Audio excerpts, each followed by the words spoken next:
আসলে স্ত্রীর জন্য স্বামীর চেয়ে আপন কেউ হয় না, আর স্বামীর জন্যও স্ত্রীর চেয়ে আপন কেউ হবে না। স্ত্রীকে নিয়ে মাঝে মাঝে আকাশের তারা দেখবেন, এটা সুন্নত। স্ত্রীকে নিয়ে রাত্রেবেলা একটা হাঁটাহাঁটি করেন, গল্প গুজব করেন, সুন্নত। অনেক সুন্নত কিন্তু উঠে গেছে এখন।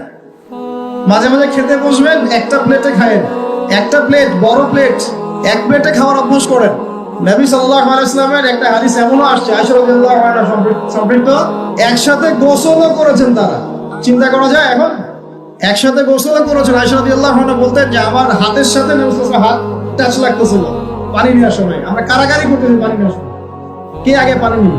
ইসলাম এর মধ্যে সবকিছু সমাধান নাই। ইসলাম এমন একটা religion, complete code of life, যেখানে প্রতিটা বিষয়ের হেদায়েত আছে। এমনকি পরিবারের এই ছোট ছোট বিষয়গুলো, স্ত্রীকে মাঝে মাঝে হাতে খাইয়ে দিবেন, সুন্নত, নেকি পাবেন।